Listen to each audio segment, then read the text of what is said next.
여러분도 신앙생활을 하면서 가끔은 왜 나는 이렇게 바뀌지 않을까? 왜 나는 나 자신도 통제할 수 없을까? 나는 참 안 되는 사람이구나. 그렇게 절망할 때가 있을 겁니다. 이렇게 절망 가운데 해답을 얻었던 것이 바로 그 예수 그리스도를 만난 이후에, 예수 그리스도가 나의 구주가 된 이후에 나는 자유함을 얻었다라는 선언이 오늘 로마서 8장의 선언의 내용인 것이죠. 사람들은 자기도 알지 못하는 사이에 무언가에 묶여 삽니다. 무언가 노예가 되어지기도 하는데, 어느 마을에 3년 고개라는 그런 고개가 하나 있었습니다.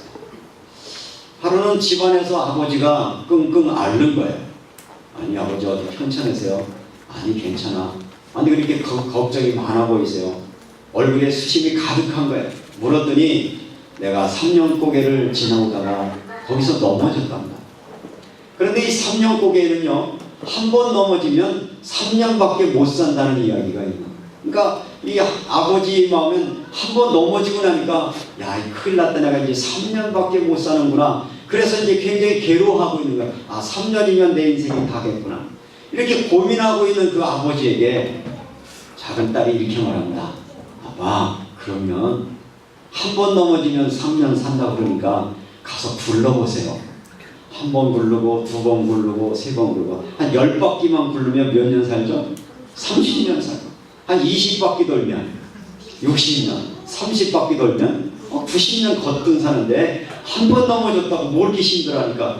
그러니까 정말 3년 고개에 넘어져서 난 이제 죽었다고 생각했던 이 사람이 자유를 얻는 거죠. 자유란 뭐냐면 무언가 구속받거나 무엇에 얽매이지 않고 자기 뜻을 따라 행동하는 것인데, 물론 이 자유라고 하는 것은 자유의 의미를 제대로 아는 사람에게는 진정한 자유가 되겠지만, 자유의 소중함을 알지 못한 사람에게는 방종이라고 하는 그런 것으로 와져서 문제가 되어지기도 하죠.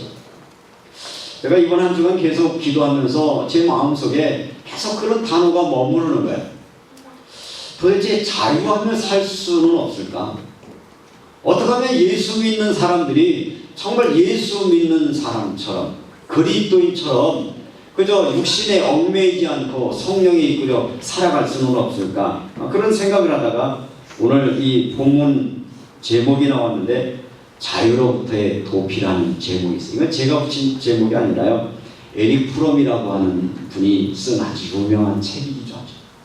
이 자유로부터의 도피라고 하는 에릭 프롬이라고 하는 사람은 우리 인류의 역사를 놓고 보면서 이 전제주의, 그러니까 큰 권력을 가진 사람의 전체의 그 권력 앞에 개인들의 권리가 말살되는 시대를 살았거든요. 예를 들면 히틀러라고 하는 하나의 제국주의의 그 권력을 가지고 수많은 사람들을 학살하고 세계대전을 일으키면서 개인은 철저하게 시작되는 이게, 왜 우리가 노예로 살아야 되느냐? 우리가 자유롭게 살아야 되는 건 아니냐라고 하면서 자유의 이야기를 거론하기 시작을 합니다.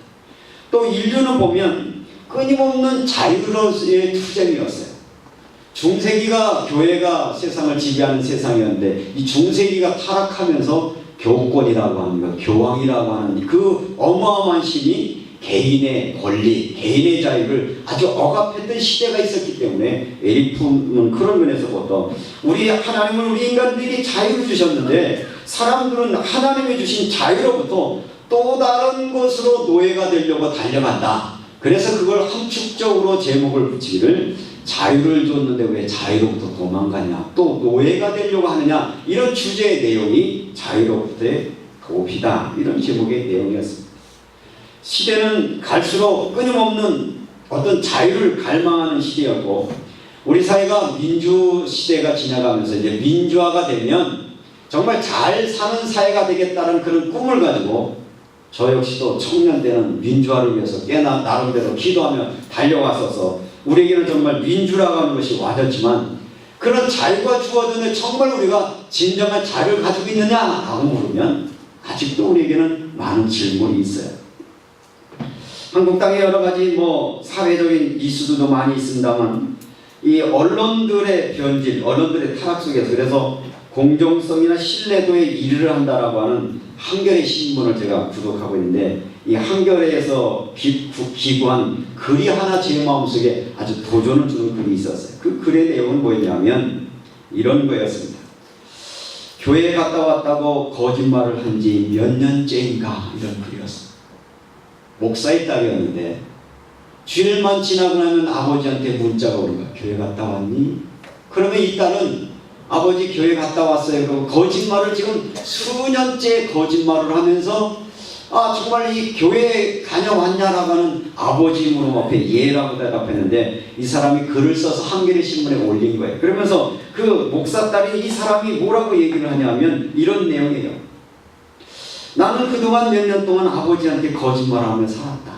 아버지는 목사님이셨고, 목사님이신 우리 아버지는 주일만 되면 교회 갔다 왔냐라고 하는 물음 앞에 나는 네라고 대답했지만 더 이상은 네라고 말하고 싶지 않아서 아니요, 안 갔다고 말했다. 그러면서 자기 얘기를 하면서 사실은 자기도 모르는 사이에 언제부턴가 자기도 모르는 사이에 목사의 딸로 태어나서 어렸을 때 교회를 다녔는데, 사회생활을 하다 보니까 무슨 생각이 들었냐면 나는 그리스도인이라는 이유 때문에, 나는 교회 다닌다는 이유 때문에 자유를 너무 뺏기고 말았다.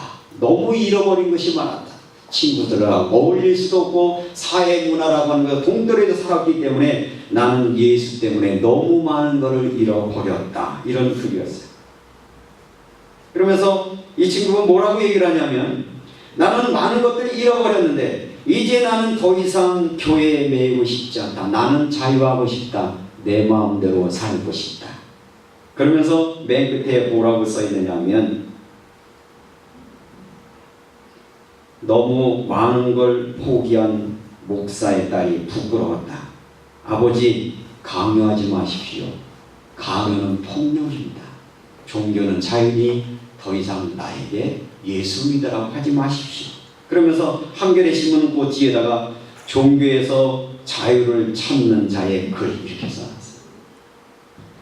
지성인, 현대인, 성공한 사람들, 하나님 알지 못한 사람들의 자유는 뭘까요? 하나님 없이 살고 싶은 자유예요. 여러분도 종종 그런 자유를 추구하지는 않습니까?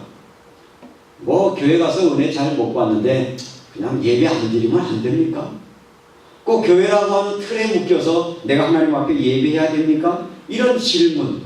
그러면서도 모르는 새, 어느새 일어나고 나면 정말 은혜가 체험되고 하나님이 함께하는 것이 되어지지 않는데도 불구하고 아니지 하면서도 여러분의 몸은 교회 와서 앉아있는 여러분을 보면서 갈등한 적은 없습니다. 사람들은 이렇게 생각을 합니다. 마치 신앙생활이라고 하는 것은 내가 교회에 한번 출석했냐, 교회에 한번 출석한 것으로 신앙생활을 한 것이다. 이런 생각 속에서 우리는 끊임없이 갈등을 하고 있는 이때에 오늘 성경 주신 말씀 속에서 그러면 우리가 끊임없이 이 자유로부터의 자유를 갈망하는 이 자유가 무언가를 생각해 보면서 바울이 얘기하고 있는 그 진정한 자유의 의미를 함께 여러분과 함께 말씀으로 나누려고 합니다. 어쩌면 성경의 역사는요, 복음이라고 하는 것은 뭐냐? 자유로의 선언입니다. 예수 믿고 자유해라. 예수 믿고 영생으로 구원받으라는 얘기는 예수가 너의 삶의 구주가 되고 나면 너의 인생이 자유할 수 있는 것인데, 그래서 예수님은 요한복음 8장에 이렇게 말씀하십니다. 진리를 알지니 진리가 너희를 자유케 하리라. 우리가 방종하며 살아가는 것이 자유가 아니라 참 진리를 깨닫게 되고 진리 안에 살고 싶으면 누구를 만나라? 예수가 너의 구주가 되고 너의 삶이 되면 그 인류가 그토록 찾았던 진정한 자유를 누릴 수 있다. 그 예수의 주시는 자유를 얻으라는 말씀으로 성경은 우리에게 말하고 있는 것입니다. 복음이라고 하는 것은 어쩌면 하나님이 우리에게 노예되고 억압된 것으로 불러지는 것인데, 우리가 구약 성경의 역사를 보면 아브라함이라고 하는 사람을 부를 때에 아브라함의 출생지를 갈대아 우르라는 지명이 나옵니다. 이 갈대아 우르라는 것은 여러분들이 인류의 문명 발생지를 아시죠? 메소포타미아 문명 속에 있었고 유브라데강과 티그리스강 사이에 있는 삼각주에 이 갈대아 우르라고 하는 지역이 있는데, 그 고고학에서 이 지역을 발굴해 놓고 보니까요, 이 도시가 기원전 2600년에서 2400년경에 왕성했던 그 바벨로니아라고 하는 국가인데, 이때는요 벌써 그 성 안에 많은 성들을 쌓고 운하를 만들어 놓고 도시 안에 배를 타고 도시를 다니는 그런 화려한 도시였어요. 여러분, 삼각주라는 지역을 아시죠? 이 강물이 범람하면서 계속적으로 이 비옥한 흙들이 내려오기 때문에 거기는 뭐 농사도 잘 되기 때문에, 그래서 이제 문명의 발산지가 되는 것. 다시 말하면 아브라함을 부르신 하나님은 아브라함을 부르시고 너 돈 잘 벌게 해주려고 부르신 게 아니라 너 친척 본토 아비의 집을 떠나서 내가 정말 사람답게 해주고 내가 하나님의 사람으로 살게 해줄 테니까 내 친척 아비의 집을 떠나라고 말씀하신 것이 바로 아브라함의 초대였던 것입니다. 우리는 복음이라고 하는 이름으로, 우리가 신앙이라고 하는 이름으로 마치 우리는 우리의 어떤 욕심과 탐욕을 채우는 것이 신앙의 목적이라고 우리가 잘못 선택하기 때문에 우리의 마음속에 끊임없는 갈등이 오는 것인데, 우리가 성경으로 돌아가면 복음이라고 하는 것은 우리가 내게 안전한 땅, 나에게 소중하게 여기고 내가 모든 것을 투자할 만큼 가치 있는 곳에서 떠나서 하나님이 원하시는 삶을 살려고 출발하는 것. 그래서 물질이나 문명으로부터 떠나서 뭐를 따라가는 삶이 자유로운 삶이죠? 하나님의 약속의 말씀을 따라 살아가는 삶을 진정한 의미에서 자유요 복음이라고 말씀하는 것이지. 이렇게 해서 이제 아브라함을 부르신 하나님께서 이 아브라함을 부르실 때, 아브라함은 이미 그 아버지 데라가 이 갈대우를 떠나서 다른 곳으로 이주하려는 계획이 있었는데, 왜냐하면 물질은 많았어요. 아까 말씀드렸잖아요. 막 그 성 안에 운하를 파서 배를 자가용으로 몰고 당시, 지금으로부터 4,000년, 5,000년 전의 역사에, 다시 말하면 더 이상 풍요로울 수가 없었어요. 더 이상 부족한 게 없었는데, 이 갈대아 우루 속에 살았던 이 사람들이 하나님을 만나지 못하니까 마음속에 늘 공고한 거예요. 뿐만 아니라 이때 당시에 사람들이 가장 소중하게 여겼던 것이 뭐냐? 바로 축복이라고 하는 것은 자녀를 얻는 것인데, 아이를 낳지 못하는 것이 마치 인생의 실패인 것처럼 절망하고 있어서 어딘가 내 인생의 진리가 어딜까? 어떤 것으로 내 삶의 만족을 얻을까? 고민하던 이 아브라함을 부르셔서 저를 믿음의 조상으로 삼으시고, 이게 4대 족장이 되는 거예요. 이 성경의 족장의 역사를 여기서 나게 되고요. 이 족장 시대에서 하나님은 그들과 늘 동행하셨어요. 비록 환경이 좋지 않았지만 동행해 주셨고, 또 하나님이 함께 할 때는 실질적으로 물질적인 풍요도 허락해 주셨지만, 이 사족장 이야기를 하다 보니까 결국 어느 시대에 뭐가 오면 기근이 와요. 사람이 살아가는 일들 가운데 돈 문제는 역시 심각한 것 같아요. 먹고 사는 문제는 이게 쉬운 문제가 아니기 때문에 하나님의 약속의 말씀을 받았던 아브라함과 그의 후손들이었지만, 이들이 애굽 땅으로 내려가게 된 동기가 뭐였죠? 기근이 일어났거든요. 어떻게 하면 먹을 수 있을까? 어떻게 하면 경제 문제를 해결할 볼 수 있을까? 그래서 애굽 땅에 내려갔다가, 원래는 거기 머물러야 되는 것이 아니거든요. 거기에서 하나님의 말씀을 계속 들어야 되는데, 말씀을 놓친 채 어디에 빠졌냐면 애굽이라고 하는 나라의 문화에 덩펑 빠지고 만 거예요.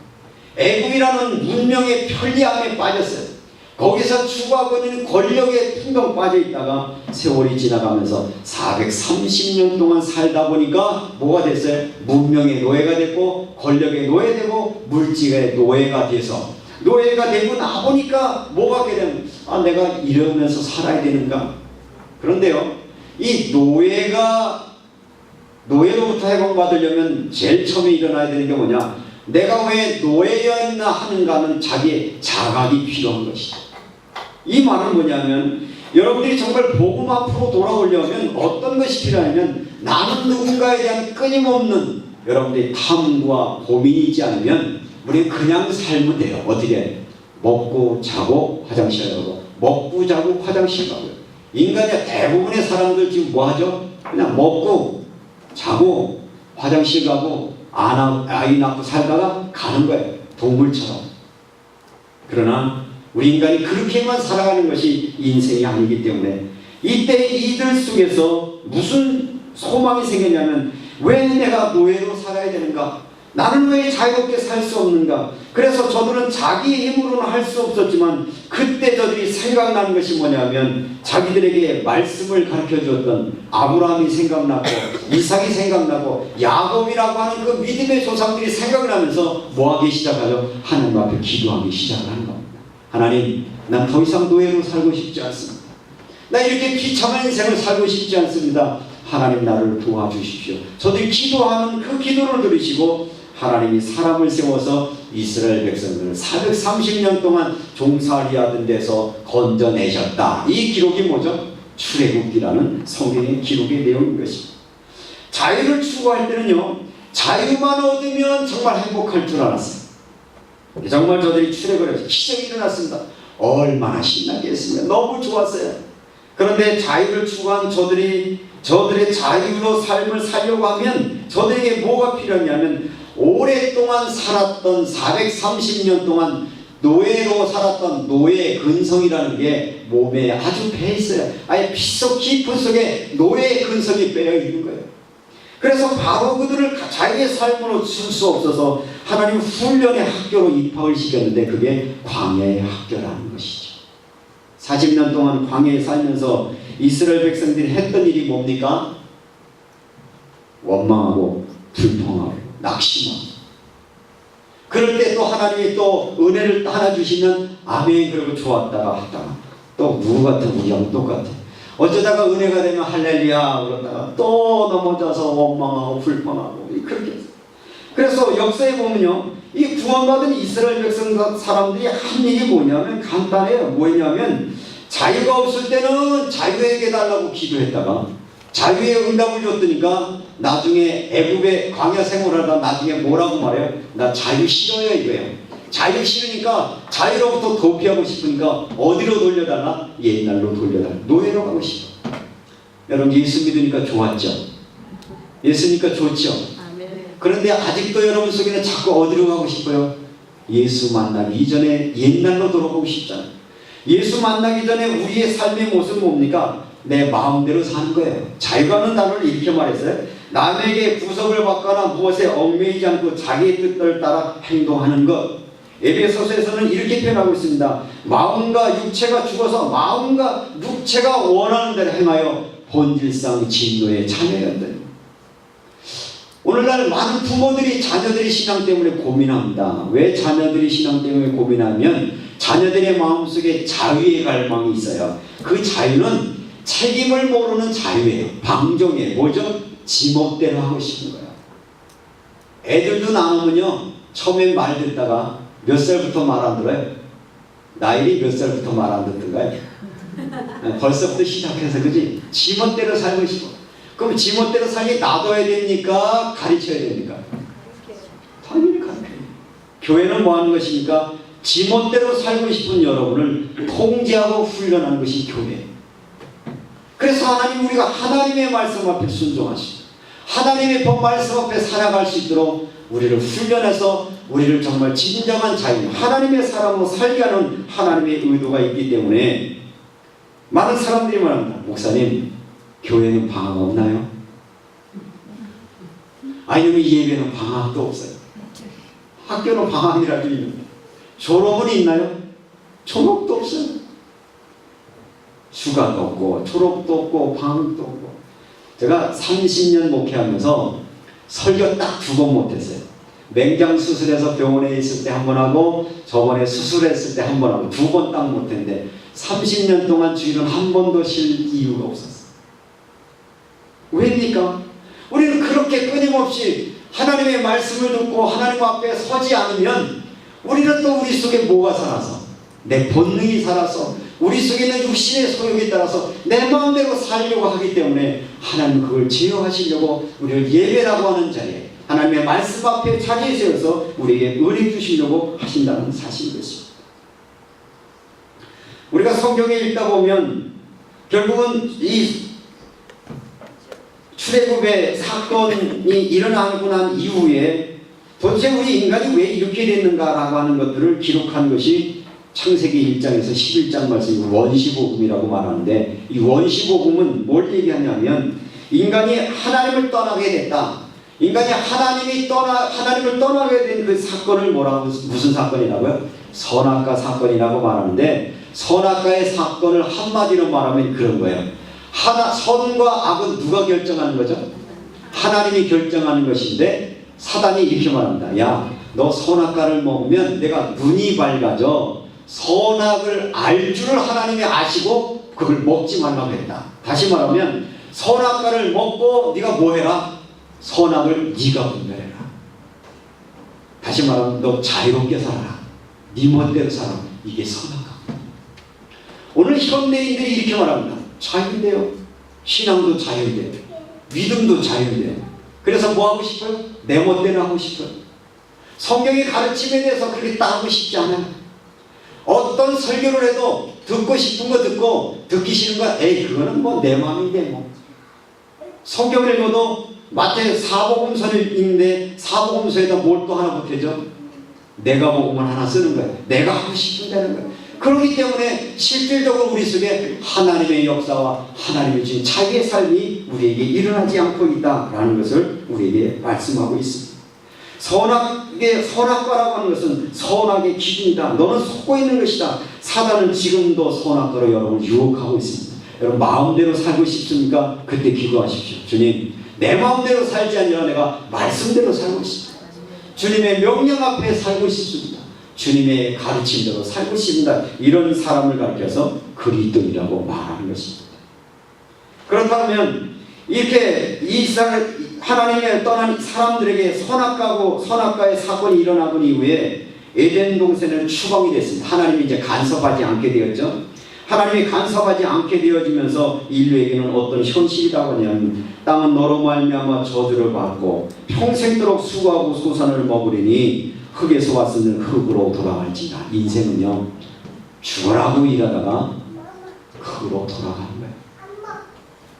여자들은요, 애 낳고 평생 자식 걱정하다가 돌아가실 때도 아이고 저놈 자식 잘 살 건데 자기 삶도 모른 채 자식에 매이고 가정에 매이고 뭔가 매여서 정말 진정으로 사람답게 한 번도 살아보지 못하고 흙으로 돌아가는 것이 인생인 것을 아시고 하나님이 거기서 우리를 건져내시려고 이 땅에 그리스도를 보내주셨어요. 참빛으로 오신 그 예수는 뭐냐? 바로 이 땅에 복음을 주셨고 십계명의 말씀을 주셨지만 구약시대의 십계명의 말씀이 또 율법화가 돼가지고 이게요 막 세분화가 돼가지고 몇 천 개 가지로 만들어 놓고 지키는 사람은 의인, 안 지키는 사람 죄인 이렇게 돼서 율법주의자들이 되는 것은 뭐냐면 여러분들이 바리새인들이 서기관들이 성전 앞에 기도할 때 어떻게 기도하죠? 두 손을 놓고 하나님 나는 하나님 앞에 범죄하지 않았습니다. 나는 안식일 지켰습니다. 난 11조 했습니다. 나는 구제했습니다. 그러니 나는 잘난 사람이다. 세리는 어떻게 기도합니까? 하나님 내가 하나님 앞에 얼굴을 틀 수도 없는 죄인입니다 라고 말했을 때 주님은 뭐라고 말합니까? 저가 하나님 앞에 섰다라고 말합니다. 우리가 이 율법주의에 빠지면요 마치 나의 신앙의 척도를 어디에 두냐면 나 교회 갔다 왔는데 그럼 다 된 줄 알아요. 나 11조 했는데 11조 한 번의 신앙생활 다 한 게 아니잖아요. 기도했는데 여러분의 탐심을 기도했다고가 아니라 정말 내 삶에 하나님이 나와 동행하시고 하나님 앞에 순종할 수 있는 그런 역사가 일어나지 않는다라고 하면 우리는 두 가지의 마음이 갈등하는 거예요. 다른 사람 앞에서는 신앙생활을 잘하는 것 같은데 내 안에는 뭐가 일어나죠? 계속 갈등이 일어나는 거예요. 나는 왜 이중적인 신앙생활을 하지? 나는 왜 이렇게 잘 바뀌지 않지? 오호라 나는 곤고한 사람. 그때 사도 바울은 답을 찾은 거예요. 나도 그런 사람이었다. 바울이 어떤 사람이었습니까? 여러분들이 잘 아시는 대로 바울은요 그 출신 자체가 달라요. 바리새인, 율법학자, 베냐민 지파, 사내들인 회원, 아주 율법으로 철저한 사람이었습니다. 다른 사람이 보면 100점짜리 교인이었는데 예수 만나기 전에 예수 만나고 나니까 어떻게 바뀌어요?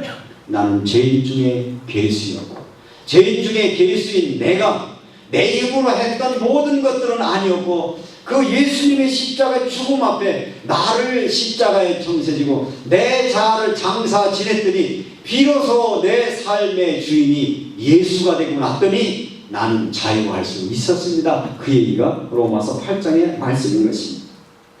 예수님이 이 땅에 오셔서 처음에 주신 메시지가 뭡니까? 회개하라, 천국이 가까워왔느니라. 우리는 매주 회개해야 됩니다. 매주 나를 부인하고 주님의 십자가를 바라보지 않으면 우리는 절대로 바꿔지지가 않게 되어 있습니다. 주님 앞에 많은 바리새인들이 찾아왔습니다. 어떻게 하면 되겠습니까? 너희가 나를 따라오면, 그러면서 진리를 알지니 진리가 너희를 자유케 하리라. 다른 게 없어요. 진리는 누구죠? 예수이세요. 예수가 우리의 진리이셔요. 왜 예수가 우리의 진리냐면 모든 사람은 죽기 때문에 그렇습니다. 죽음의 문제를 해결하신 분은 오직 예수밖에 없어요. 예수 그리스도를 여러분의 구주로 영접하시고 하나님의 자녀 되셨다면 죽음의 문제로부터 여러분 자유하실 수 있어요. 다 죽습니다. 빨리 죽고 늦게 죽인 차이. 죽음이 언제 와도 괜찮습니다. 목사님, 머지않아 전쟁이 일어나면 어떡하죠? 괜찮습니다. 종말이 오면 어떻죠? 괜찮습니다. 예수가 여러분 안에 생명으로 오셨으면 여러분들은 육신의 생명이 끝나면 어디로 가요? 우리 영생의 삶을 사는 거예요. 우리 구원받은 하나님. 그러니까 죽음이 그렇게 두려워할 이유가 없어요. 앞으로 병 걸리면 어떡하냐? 괜찮아요. 하나님이 치료해 주시든지 데려가시면 주님 나라 가시면 되죠. 뭐 병 앓고 얼마나 더 오래 사시죠. 오는데 산다고 사라지는 거냐 말이에요. 죽음은, 생명은 누구에게 있어? 주님께 있습니다. 하나님의 주권 안에 있습니다. 이현철 권사님 그러시더라고요. 생명 하나님께 달렸으니까 걱정 마세요. 맞아요. 생명 우리가 아니에요. 하나님이 주시는 시간까지만 살는데 그게 언제일지 몰라. 그러니까 매일매일 오늘도 생명 주셨으니 하나님의 은혜 가운데 살게 하시고 내가 할 수 있는 걸 하면서 살아가는 축복이 있으시기를 주의 이름으로 축원합니다. 우리는 죄의 종로로 갈 수밖에 없어요. 그 죄의 종은 뭡니까? 예수 믿고 구원을 얻었지만 우리 육신의 이 탐욕과 욕심은 끝없어요. 그래서 이 죄의 문제를 해결할 수 있는 방법은 십자가를 바라보는 것밖에 없어요. 십자가를 바라본다는 얘기는 여러분의 자아를 이렇게 고백해. 주님, 나는 십자가에 죽었습니다. 내 탐심이 죽게 하시고 욕심이 죽게 하시고 내 명예욕이 죽게 하시고 내 속에 일어나고 있는 이 분냄이 죽게 하시고 내 성미가 죽게 하시고. 아유, 예수 믿어도 이 성질은 안 바뀌어. 안 죽어서 그래요. 성미도 죽이세요. 여러분 감정이 죽이실 때 여러분의 누가 살아요? 예수가 살면 자유할 수 있습니다. 자유하면 얼마나 행복한지 몰라요. 자유자로 살아갈 수 있는 은혜가 여러분의 있기를 주의 이름으로 축원합니다. 또 이 땅에 살면서 우리는 얼마나 많은 노예로 삽니까? 무슨 노예로 삽니까? 돈의 노예로 삽니다.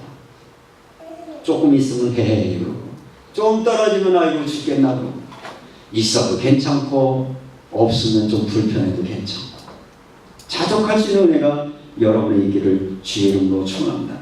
여러분들이 고민한다고 돈이 생길 것이라면 24시간 고민해요. 그럼 생길 거 아니에요. 그러나 24시간 고민해도 안 생길 거라면 내놓고 있는 거에 감사하고 있는 거에 자족하면서 그것 가지고 행복하게 사시는 것, 그게 물질관이어야 한다는 것입니다. 나는 얼마가 내 통장에 있어야 된다는 목표, 그거 버리셔야 돼요.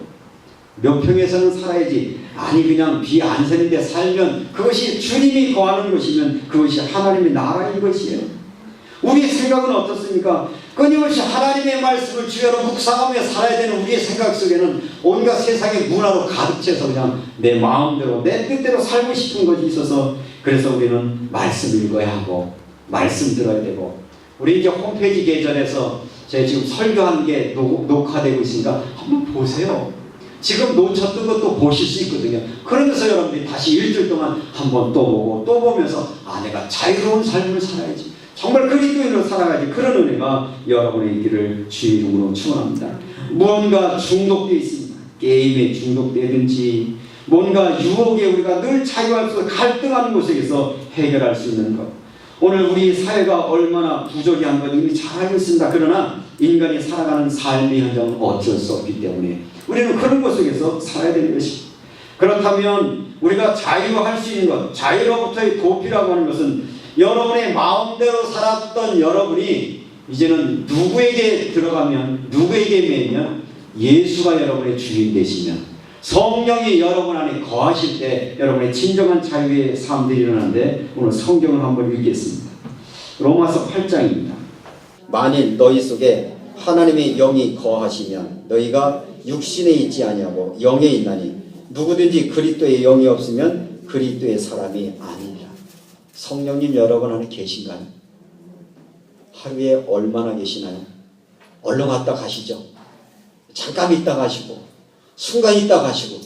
그러니까 여러분에게 변화가 안 일어나는 거예요. 예수님은 잠깐이요. 예수님 안녕하세요. 안녕히 계세요. 이렇게 인사를 자주. 주님은 우리 안에 거하세요. 얼마 동안 24시간 내 안에 계셔요. 근데 그 계신 분이 불편해요? 좋아요? 불편하면 아직 그리스도의 사람이 아니고 그분이 계셔야 기뻐요. 제가 영덕에 가서 3박 4일을 있으니까 어떤 목사님이래요. 김 목사님 안 심심해요? 그래서 왜요? 뭐가요? 아니 둘이 있으시니까 안 심심해요? 그래서 아니 둘이 있는데 왜 심심해요? 그랬더니 진짜요? 그래서 뭔지 몰라서 그랬더니 난 둘이 있으면 심심해서 안 되는데. 그래서 전 우리 집사람하고 둘이 있으면 그냥 둘이 있으면 안 심심해요. 좋아요. 그게 가정 아니에요? 주님이 여러분하고 같이 있으면 심심해요? 안 심심해요? 안 심심해요. 같이 살아요. 동행하시는 거예요. 너희 안에 있다 갔다 거하신다니까요. 오늘 확인하세요. 내 안에 예수 계신가? 내 안에 정말 성령님이 계신가? 나의 삶의 주관 되신 주님이 계신가? 주님이 계실 때만 여러분에게 자유가 있어요. 그 자유란 내 마음대로 하는 게 아니라 죄를 보고도 죄에서 자유할 수 있고요. 유혹이 와도 유혹 속에 자유할 수 있고. 왜? 누가 계시니까? 주님이 내 안에 계시니까. 악한 생각 속에서도 자유할 수 있고. 왜? 주님이 다스려 주시니까. 내가 안 해야지가 아니라 주님이 나와 함께 인식하고 인정할 때 여러분에게 진정한 자유의 삶들이 있으시기를 주님의 이름으로 축원합니다. 우리는 끊임없는 영적 싸움을 해야 합니다. 6절 7절 더 읽겠습니다. 육신의 생각은 사망이요 영의 생각은 생명과 평안이니라. 육신의 생각은 하나님과 원수되게 하나니 이는 하나님의 법에 굴복하지 아니할 뿐만 아니라 할 수도 없습니다. 왜 마음대로 살려고 합니까? 여러분 안에 예수의 영이 있지 않아서 그렇습니다. 그렇다면 오늘부터 여러분이 여러분 스스로 마음대로 안 되거든. 주님, 내 안에 주님이 주인 되십시오. 내 마음과 생각을 다스려 주십시오. 내 이 악한 습관에서 나를 다스려 주십시오. 다시 한번 기도하셔서 자유할 수 있는 은혜가 여러분에게 주님의 이름으로 축원합니다. 성경은 우리에게 자유할 수 있는 근거를 주십니다. 내가 보혜사 성령을 너에게 주리니 보혜사 성령이 영원토록 너희와 함께 계시겠으며. 그래서 우리가 늘 기도할 제목이 주님 나에게 성령의 충만함을 주시옵소서. 성령의 충만함과 함께하면 그는 진리의 영이라 너희 속에 거하겠으며. 진리의 영이신 성령이 여러분 안에 계시면 너희를 고아와 같이 버려주지 아니하고. 왜 두렵습니까? 여러분을 간섭하지 않아서 그래요. 지 맘대로 사는 청소년과 부모가 있는 청소년들이 차이가 있을까요? 없을까요? 엄청나게 차이가 있습니다. 일주일에 한 번이라도 예배에 참석하는 여러분과 참석하지 않는 사람과 차이가 있나요? 엄청 차이가 있습니다. 왜? 간섭이 있기 때문에. 거기에는 책망이 있고 거기에는 가르침이 있기 때문에. 그래서 오늘 이 하나님의 말씀 가운데 승리할 수 있는 여러분 되시기를 주님의 이름으로 축원합니다. 하나님이 우리 안에 계시면 하나님이 주신 우리의 말씀이 생각나고 그 말씀이 깨달아지고 믿어지는 것이 성령의 역사이시고. 내가 너에게 평안을 주노라. 내가 주는 평안은 세상이 주는 것과 같지 아니하니라. 요한복음 14장 26절 27절에 보면 주님이 내 안에 계시다는 증거는 뭐냐? 평안입니다. 자유입니다. 정말 그 예수가 여러분 안에 있으셔서 자유로운 삶을 살아가시기를 주님의 이름으로 축원합니다. 여러분의 몸은 여러분의 것이 아닙니다. 여러분 마음대로 하는 것이 자유가 아닙니다. 말씀 앞에 순종하는 것이 진정한 자유라고 하면 너희의 몸이 하나님의 성전인 것과 성령이 너희 안에 거하는 것을 알지 못하느냐. 이 말씀이 여러분의 마음속에 있으시길 바라고요. 요한복음 15장 5절 말씀에 보면 나는 포도나무에 너희는 가지니 너희가 나를 떠나서는 아무것도 할 수 없느니라. 여러분이 은혜가 잘 안 돼도 말씀의 자리에서 떠나지 마세요. 예배 자리에 빠지지 마세요. 붙어 있기만 하면 여러분도 모르는 사이에 공급되고 열매가 있게 돼 있어요. 그래서 우리가 주 안에 있게 돼요. 누가복음 15장에 둘째 아들이 아버지나 집 나갈게요. 아버지는요 또 보내줬어요. 보내주니까 머지않아 흉년과 기근이 일어나고 돼지 밥도 먹을 수 없는 상황이 되어지자 그때 뭐가 생각나죠? 내 아버지 집에는 양식이 풍족한 품꾼이 얼마나 많은가. 가끔은 우리 성도들이 그런 유혹을 받습니다. 목사님, 내 당분간 예배 좀 빠지면 안 될까요? 내 신앙생활 쉬면 안 될까요? 저는 이렇게 얘기합니다. 나를 떠나서는 너희가 아무것도 할 수 없느니라. 가겠거든 진짜 가기는 한번 가는데 나중에 울면서라도 와라. 너무 아프겠죠. 너무 아픈 채 오지 말고 그저 지금 이 자리에서 하나님의 은혜 속에 승리하는 여러분 됐으면 좋겠습니다. 시편은 말합니다. 복 있는 사람은 여호와의 말씀을 주야로 묵상하는 자. 진정한 자유의 삶은 다윗은 이렇게 말합니다. 여호와는 나의 목자시니 내게 부족함이 없다. 나는 자유롭다. 주님이 내 인생의 목자일 때만 나는 자유로울 수 있다. 그런 은혜가 여러분의 속에 있으셔서 혹시 여러분 속에 자유하고 싶습니까? 예수 안으로 들어오십시오. 참 진정한 삶의 의미를 누리고 싶습니까? 여러분 예수 그리스도 안에 있는 생명의 성령의 법이 여러분들을 해방시키는 은혜가 이번 한 주간도 있기를 주님의 이름으로 축원합니다. 은혜로우신 아버지, 우리는 마음대로 살고 싶은 욕구가 언제든지 있습니다. 말씀이 때로는 거추장스럽기도 하고 말씀이 부담스럽기도 하고 예배 시간이 우리를 제약하는 것 같기도 하고 우리의 사생활을 간섭하는 것 같기도 해서 떠나고 싶은 충동도 있었음을 고백을 합니다. 그러나 너희가 나를 떠나서는 아무것도 할 수 없음을 말씀하신 주님의 말씀이 계시기에 오늘 또 저희들은 이 자리에 있기를 원합니다. 여호와는 나의 목자신 내게 부족함이 없음을 고백했던 다윗 왕의 신앙을 보았기에 우리도 주님이 우리에게 목자가 되어주셔서 목자이신 주님의 음성 앞에 순종하기 원합니다. 주님의 말씀 앞에 서가는 저희들 될 수 있도록 은혜 나리여 주옵소서. 우리가 하나님 자유를 찾되 예수 안에 자유를 누리는 성도의 삶이 되게 도와주시고 하나님 우리의 사랑하는 성도들을 속박하고 있는 구속으로부터 저들을 해방시켜 주옵소서. 많은 질병이 있습니까? 질병 가운데 자유를 허락하여 주옵소서. 경제적인 곤고한 가운데 있습니까? 그 속에서 자유하며 자족할 수 있는 마음의 은혜를 더하게 하여 주옵소서. 사람과의 관계 속에 속박이 있습니까? 하나님의 사랑하고 이해하고 용서함으로 자유할 수 있는 삶이 되게 하여 주옵소서. 하나님 예배자로 살게 하시고 은혜자로 살 수 있어서 자유로 주님을 찬양하는 저희의 영혼 될 수 있도록 인도하여 주시기를 원하오며 우리 주 예수 그리스도의 이름으로 기도드리옵나이다. 아멘.